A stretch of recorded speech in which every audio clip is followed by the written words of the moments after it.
প্রায় বছরখানেক পর শ্রীকান্ত আবারও তার গ্রামে ফিরছে। ব্যাঙ্গালোরে সে একটা বড় কোম্পানিতে কাজ করে, তাই খুব একটা ছুটিছাটা পায় না। এবছর কোনো রকম ম্যানেজারের হাতে পায়ে ধরে এই কটা দিনের জন্য ছুটি পেতে সে সফল হয়েছে। রাত কাটলেই পড়বে দেবীপক্ষ, ঘরে ঘরে টিভি রেডিওতে চলবে মহালয়। তাই শ্রীকান্ত খুবই খুশি। এতদিন পর শেষমেশ গ্রামের বাড়ির বিছানাটায় শুয়ে সে মহালয় শুনতে পারবে। এর চেয়ে বেশি আনন্দের জিনিস আর কী বা হতে পারে। গ্রামের রাস্তাটা দিয়ে হেঁটে যেতে যেতে সে চারিদিকে ফুটে থাকা কাশফুলগুলোর দিকে চেয়ে দৃশ্যটা উপভোগ করতে থাকলো। এই তো বেশ তাড়াতাড়ি চলে এসেছি এখানে, হাতে এখনও ঢের সময়। যাই, আগে শিবেন্দার দোকানে একটু গিয়ে বসি। গ্রামে ফিরে সবার আগে শিবেন্দার চায়ের কথাই মনে পড়ে। শ্রীকান্ত একটা জিনিস কখনো ভোলে না, শিবেন্দার চা। যখনই সে গ্রামে ফেরে তখনই সর্বপ্রথম সে শিবেন্দার দোকানে গিয়ে হাজির হয় চা খাবার জন্য।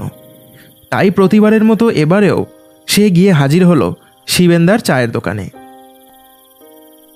শ্রীকান্ত দোকানের সামনে গিয়ে দাঁড়াতেই শিবেন্দা তার দিকে চেয়ে দেখল, তারপর বলল, আরে আরে আরে শ্রীকান্ত যে, আরে আরে বস বস বস, এই সেই কত দূর থেকে আসছিস। আমি আমি আমি আমি জানতুম তুই ঠিক আজ আসবি, তাই জন্য তো দোকানটা খুললুম। মনে আছে গতবার যখন এসেছিলি তখন আমাকে বলেছিলি যে এবছর মহালয়ের ঠিক আগের দিন তুই আসবি। আমার কিন্তু মনে আছে সব, আমি ভুলিনি। শিবেন্দা, সত্যি তোমার স্মৃতিশক্তি দেখছি সাংঘাতিক। কবে সেই কথাটা বলে গেছিলাম, তুমি ঠিক মনে রেখে দিয়েছো। তোর কথা কি করে ভুলি বল? দেনার ভারে যখন আমি ডুবতে বসেছিলাম তখন তো তুই টাকা পয়সা দিয়ে এই দোকানটাকে বাঁচিয়েছিলি। তারপর অনেকবার তোকে টাকাটা ফেরত দিতে চেয়েছি, কিন্তু তুই নিসনি। আরে ছাড়ো তো এখন ওসব কথা। তুমি বরং আমাকে এখন একটা জম পেশ করে চা খাওয়াও তো দেখি, মাথাটা যাতে একেবারে ছেড়ে যায়। শ্রীকান্তর এক কথায় শিবেন তার জন্য চা বানাতে শুরু করলো। শিবেনের এই চায়ের দোকানে শ্রীকান্তর বড় অনুদান আছে, তাই শিবেন তার একটাও কথা ফেলতে পারে না। তবে শ্রীকান্ত লক্ষ্য করল দোকানে আজ কোনো মোমবাতি বা হ্যারিকেন জ্বলছে না। এদিকে বেশ সন্ধে নেমে এসেছে, চারিদিকটা আস্তে আস্তে অন্ধকারে ঢাকতে শুরু করেছে।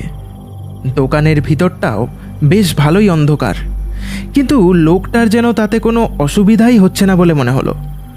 সে দিব্যি অন্ধকারের মধ্যেই চা বানিয়ে চলেছে।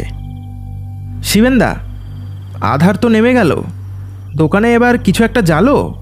এভাবে অন্ধকারে কতক্ষণ দাঁড়িয়ে দাঁড়িয়ে কাজ করবে? শ্রীকান্তর এই কথা শুনে শিবেন একটু মুচকি হেসে তাকে জবাব দিল, আমার কোনো আলো লাগবে না। কি জানি কি হয়েছে, বেশ কদিন ধরে যেন ওই মোমবাতি আর হ্যারিকেনের আলোটা এই সহ্যই হচ্ছে না। আলোর কাছে গেলেই মাথাটা টিপ টিপ করছে খালি। তাই আজ হ্যারিকেনে তেল ভরিনি, আর আর মোমবাতি যা ছিল সবই শেষ, আর নতুন করে কিনিনি। শ্রীকান্ত কিছু বুঝল না। হ্যারিকেন আর বাতির আলোয় হঠাৎ শিবেন্দার এরকম সমস্যা হবে কেন? এর কোনো ব্যাখ্যা সে খুঁজে পেল না। এই যে এই যে এই যে এই নে, চাটা খেয়ে এবার বল দেখি কেমন হয়েছে। তোর জন্য একেবারে এই খাসা করে বানিয়েছি। শ্রীকান্ত চায়ে কয়েক চুমুক দিল। এর আগে সে শিবেন্দার কাছে চা খেয়েছে, কিন্তু এইবারের চাটায় যেন কি একটা অসম্ভব সুন্দর স্বাদ মিশে আছে। উফ শিবেন্দা, গোটা গ্রামে খুঁজলেও এরম চা পাওয়া যাবে না।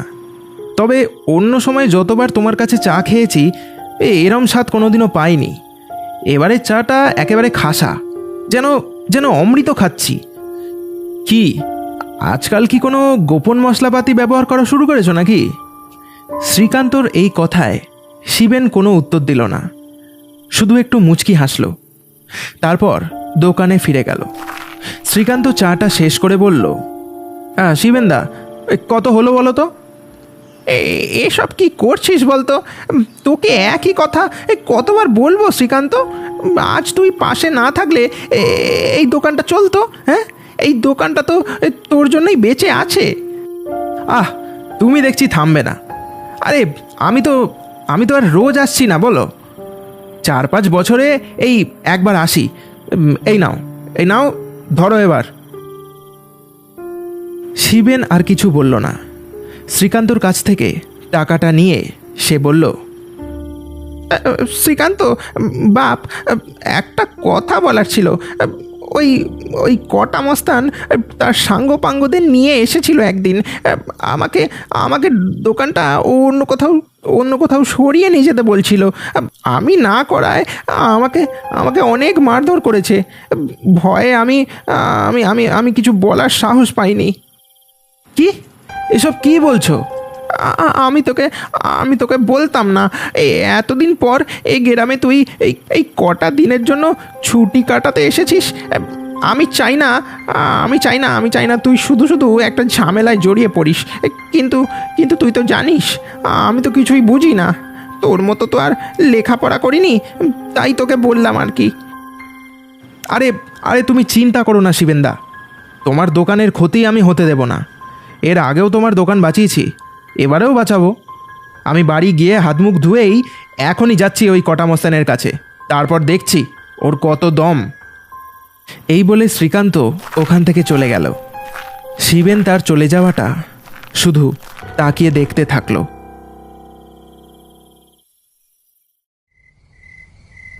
শ্রীকান্ত চলেছে কটা মস্তানের আড্ডায়।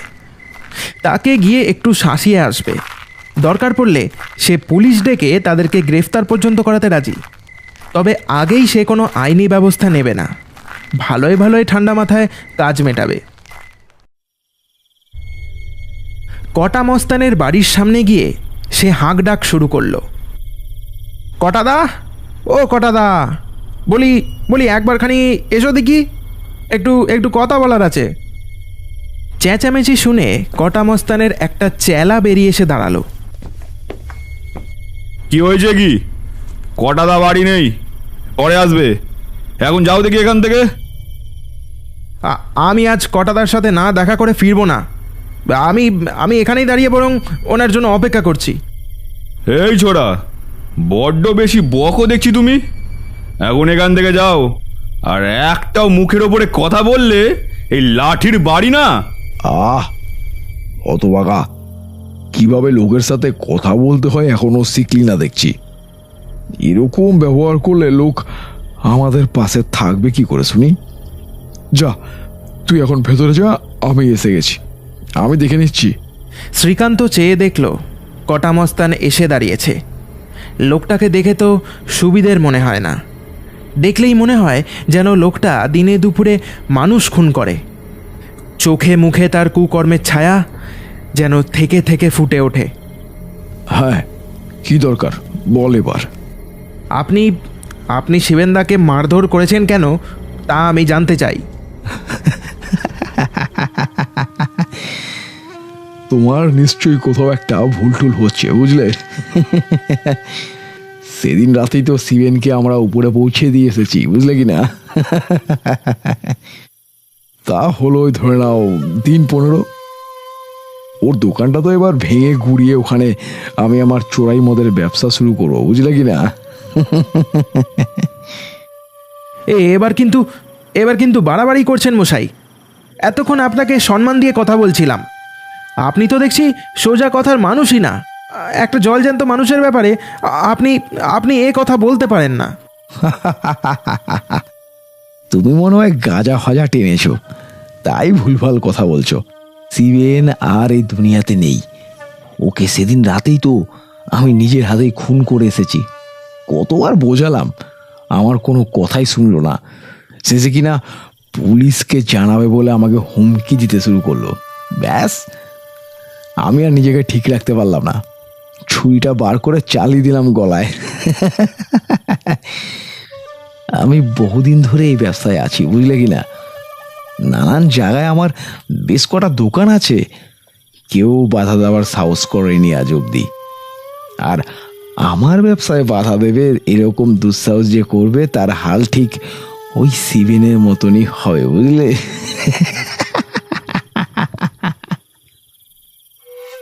এটা এটা কি করে হতে পারে? একটু আগেই তো আমি শিবেনদার দোকানে বসে চা খেলাম। ব্যাস, অনেক বাজে কথা শুনেছি তোর। আমার সাথে ইয়ার কি হচ্ছে, মজা কি হচ্ছে নাকি? মরা মানুষ কি করে জ্যান্ত হতে পারে আবার? আরে এমনি তো ওই দোকান তো অনেক দিন ধরেই বন্ধ, তবে কে দুঃসাহস করলো ওই দোকান খুলে তোকে আবার চা খাওয়ানোর? শোন, ওই জায়গাটা শুধু আমার। কটা মস্তান এবার তুই তোকারি শুরু করলো শ্রীকান্তকে। শ্রীকান্ত ছাড়বার পাত্র নয়। আজ একটা হেস্তনেস্ত করেই সে তবে দম নেবে। এটা এটা যদি সত্যি হয় তাহলে তাহলে আমি নিজে এক্ষুনি পুলিশ ডাকবো। এই বলে শ্রীকান্ত দৌড়ে গেল শিবেনের চায়ের দোকানে।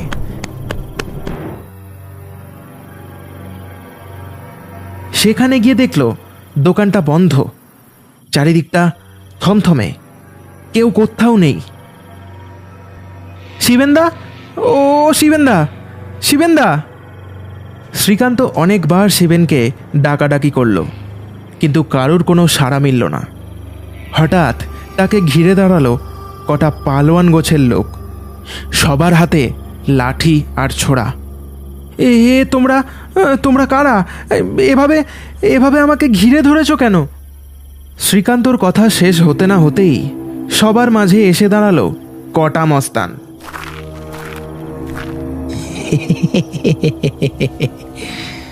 কি বলছিলি? আমাকে পুলিশে দিবি? আমার পথ যে আটকাবে তাকে আমি শেষ করে দেব, সে যেই হোক না কেন।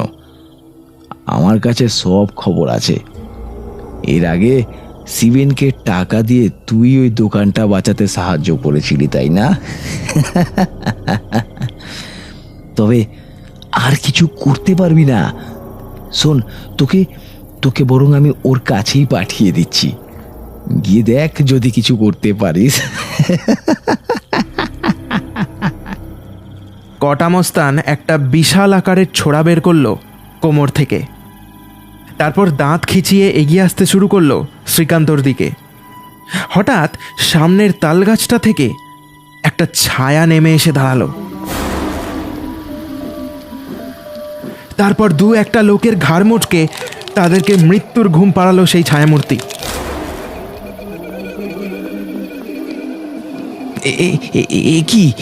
কি হলো?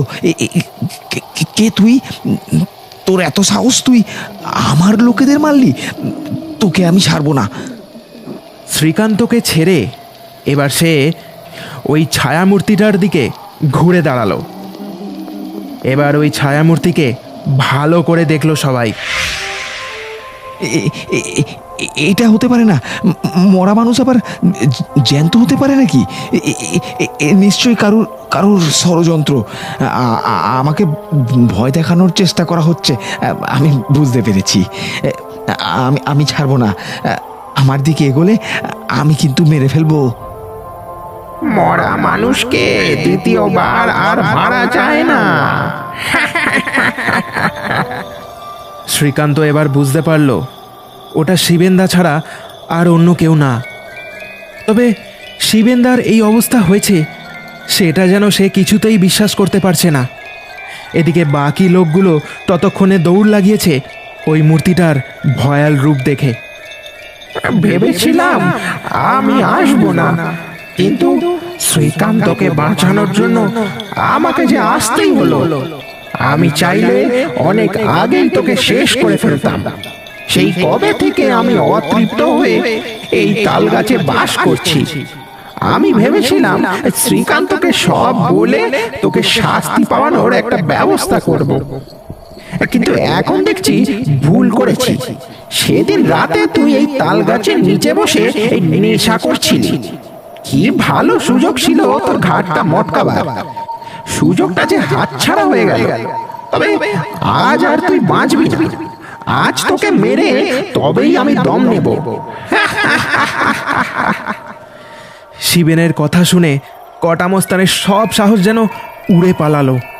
হঠাৎ সে বুঝতে পারল তার শরীরটা যেন জমে কাঠ হয়ে গেছে। তার হাত পা মাথা কোনোটাই আর তার আয়ত্তে নেই। অনেক চেষ্টা করেও সে তার শরীরটা একটুও নাড়াতে পারল না। এ কি হলো আমার? আমার সারাটা শরীর যেন জমে কাঠ হয়ে গেছে। আমি আমি নড়তে পারছি না।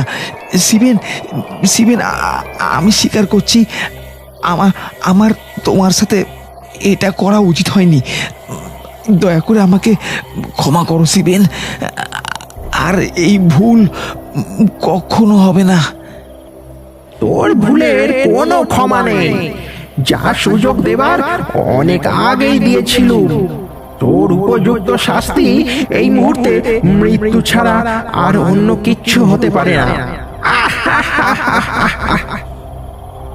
এই বলে শিবেনের ছায়ামূর্তিটা আস্তে আস্তে তার হাতটা লম্বা করে কটামস্তানের গলাটা টিপে ধরল।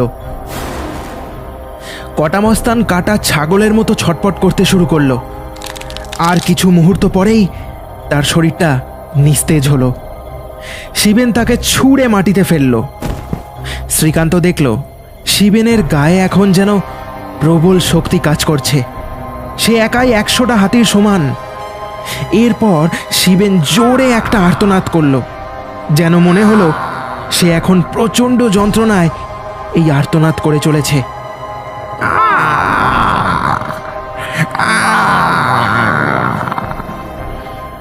শ্রীকান্ত লক্ষ্য করল ভোর হচ্ছে।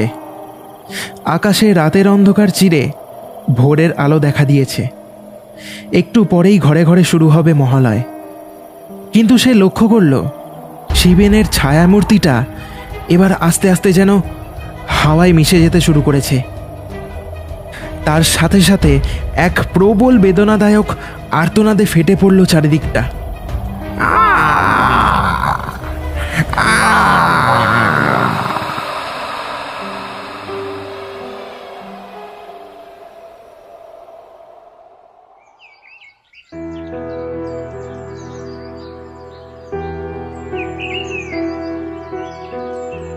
শিবেনদা, কোথায় গেলে? কোথায় গেলে তুমি? কোনো কারোরই সাড়া পেল না সে। দেবীপক্ষের আগমন ঘটেছে। আকাশের মধ্যে সিঁদুর গোলা লাল আভাস দেখা দিয়েছে। দূর থেকে মৃদুস্বরে হাওয়ায় ভেসে আসছে সেই ধ্বনি, যার জন্যে মানুষ গোটা একটা বছর ধরে অপেক্ষা করে থাকে। শ্রীকান্তর মনে আছে, ছোটবেলায় তার মা বলতো মহালয়ার প্রথম আলো ফোটা মাত্রই সব অতৃপ্ত শক্তিদের বিনাশ হয়। তাই পূর্বপুরুষদের আত্মার শান্তি কামনা করার জন্য ভোরবেলা সবাই তর্পণ করে। শিবেনের কথা ভেবে শ্রীকান্তর মনটা একটু খারাপ হতে শুরু করলো। এবারের পুজোতে তার আর আনন্দ করার কোনো ইচ্ছাই নেই।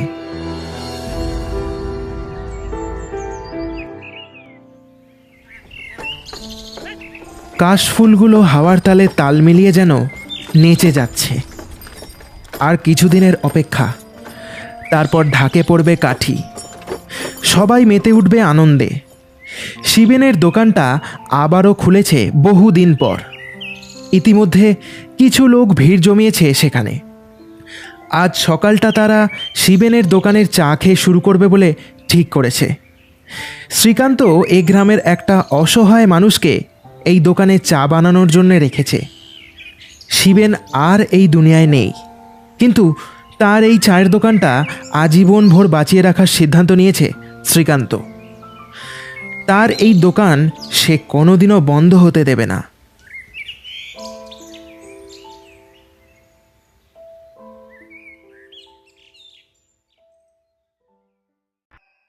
শেষ হলো ভৌতিক মায়াজালের আজকের গল্পের পরিবেশনা। গল্পটা কেমন লাগলো সকলে কমেন্ট করে অবশ্যই জানিও। গল্পটা যদি ভালো লেগে থাকে তাহলে একটা লাইক করে দিও, আর চ্যানেলে নতুন হলে সাবস্ক্রাইব করে দিও, আর যত পারো বন্ধুদের সাথে শেয়ার করো গল্পটা। আবার দেখা হচ্ছে নতুন কোনো এক গল্পে। ততদিন সবাই সুস্থ থাকো আর এভাবেই আমাদের পাশে থাকো।